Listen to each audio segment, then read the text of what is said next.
Last game I want to preview is Wake Forest at Virginia. Listen, the ACC is looking like it might be a one-bid league. You know what team is in best position right now to cash in for that? The team whose one loss against a conference opponent wasn't a conference game? Correct. The most perfect ACC fact. Virginia. Okay, so they lost to NC State earlier in the year, non-conference game. It doesn't work against them in the rankings. It's a Virginia team that's needed overtime to win a lot of these games. They've had a lot of crazy bounces and finishes. Everything has been on their side. They're a really good story about patience in this era.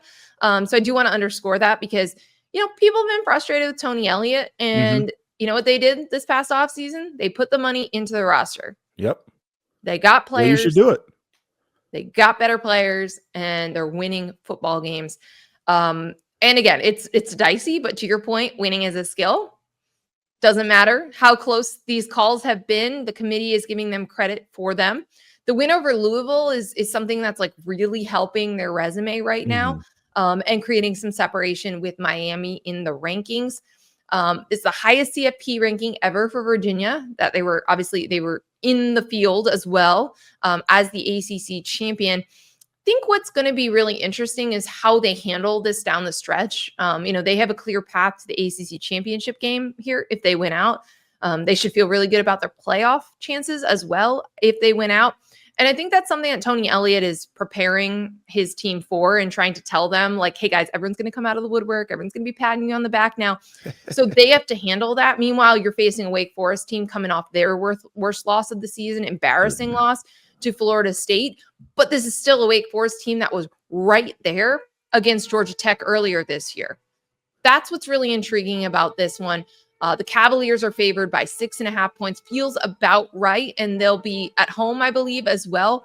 But this feels like one of those games where if you're a true CFP contender, you take care of business against Wake Forest. Yeah, I agree with you. Also, I'm never picking Wake Forest ever again, so I think Virginia is going to win this one. I thought Wake was a way better team a week ago, and then, to your point, they fell flat on their face. Winning is a skill, though, right? Like that is the thing that we might be learning the most in this season, and it's at a premium where we have a lot of teams where they have an opportunity. Tennessee, for example, early in the year had the opportunity to beat Georgia, and they weren't able to take care of business in that game, right? Virginia has had a lot of these games come down to the wire, and they figured out ways to get it done.